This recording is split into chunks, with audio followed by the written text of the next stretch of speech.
is what you must do before investing in any kind of agribusiness at all. This also applies to every kind of business, but I'll be talking about agribusiness in this video. So in agriculture, you know that money doesn't grow on tree, even when you plant trees. And one of the biggest reasons why people lose money in agribusiness isn't because of the idea is actually bad. It's because they didn't investigate the idea deeply and enough before pouring their money into it. So this is someone making millions from catfish, and then you also want to dive into catfish. You see someone else making money in snail farming, and bam, you want to rush into snail farming. It doesn't work that way in agriculture. You will see a lot of all these good things, the money and all that, but what you didn't really see were the times that were actually quiet when things were happening behind the scene. The structure, the math they put into consideration, the market, the risk, the long nights. You didn't see all of that. You're only seeing the profit and everything. So here is a smarter way to approach any agri venture before you invest your hard earned money. So I'll be taking, I think I'll have 5 points that I'll be dropping down for you. So number one, you need to validate the market demand. Yes, market demand for whatever you want to, the idea you have. You don't want to start with what you can produce. Start with what people are already buying consistently and what people are willing to pay good money for. So that's what you want to start with. You want to ask yourself, who are the real buyers for this product? You want to know if there are people who are willing to pay for it. Are they individuals? Are they wholesalers? Are they companies? Are they export buyers? You want to know all of this. You also want to know, is this demand for this particular product? Is it seasonal or all year round? Is it the product? Is the product price stable or is volatile? You want to know this. You also want to know if this product is scalable, is something that you can actually build on. Now, here are red flags that you must look out for. You should not be the first person that is producing something in a particular area, except you have made research on the market and seen that the market is actually available. The second red flag, you will need to make sure that you don't really need to educate people before they buy. It's not yet time for you to invest if you need to educate people before they buy. Now, you need to test the market with samples, you need to ask people questions, you need to make survey, you need to check this product and check if it's something that people will like to buy. And you can also do trading, like buying from people who are producing before you start to produce, buy and sell. Then number two, calculate the input cost. Now, down to the very last naira, many people enter into businesses with big numbers. I think 500K should be enough. Some people will be like, let's say roughly 1 million naira. No, that really doesn't work in agriculture. Agribusiness is capital sensitive. And so you need to know to the last kobo your cost of production. One unplanned expenses can actually throw off everything that you have worked hard for. Now, you must know your land cost, the cost of preparing your land. You must know it. You must know your input costs from seeds to feeds, chemical, whatever you are using on the farm, to water. Yes, to water. You must know your labor costs, like all the hidden labors, like transportation, the cost of feeding your staffs. You get the cost of housing them. You must know the cost of tools, equipment. You must know the cost of logistics and sales.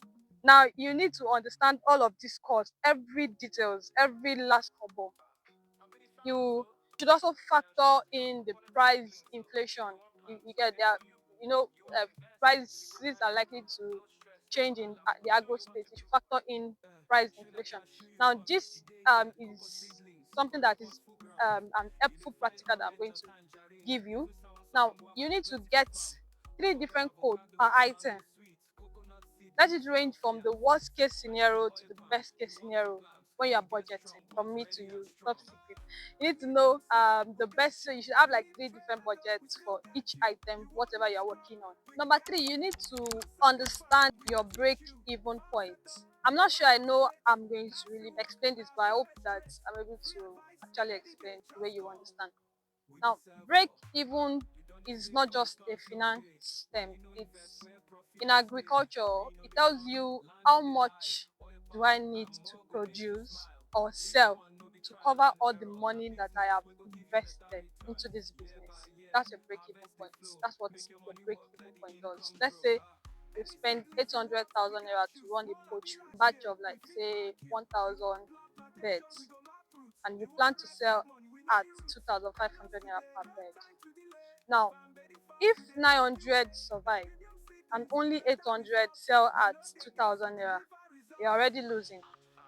So your break even point tells you your minimum level of survival. Without this, you can make sales and then you still lose money. Now, you need to research disease, pest, weather. That's number 4. Whatever business you are doing, you need to make research on disease, pest, weather, and whatever. A lot of people fall in love with the idea of farming, but forget that the weather or nature is very, very unpredictable. Now, every crop or livestock has a built-in weakness. No matter how nice and amazing it looks, there's always a bad side of it. You need to know what is yours for your business. What's the weakness of your business? You need to ask, what's the most common threat this crop or animal in my area? What's the most common threat? Now, what are the early sign? Now, what chemical or systems or structures do I need to put in place to prevent all of these threats? Now, you also need to know the cost of prevention versus your treatment. Yes, the cost of preventing this breakout and also the cost of treating them. Now, it's not just about farming, it's about managing risk.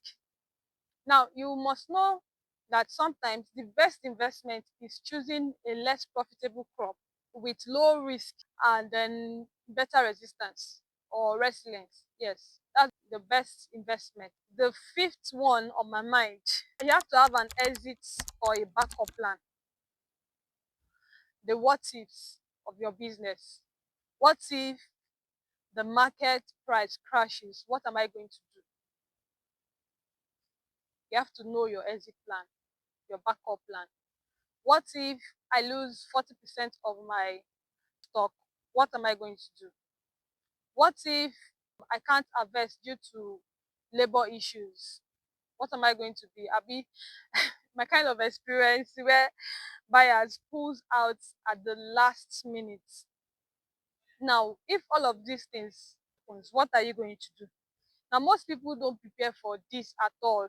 So when it comes, they start to panic, they start to look for solutions where there are no solutions. This is not good for business. Now, if you want to actually position yourself as a smart business person, if you can't sell raw cassava, if it happens that raw cassava the prices crashes, can I process into garri? That's how you'll be thinking.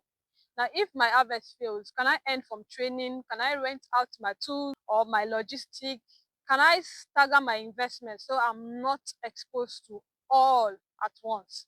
Now, I want you to know that the best investment is not just the one with the high profits.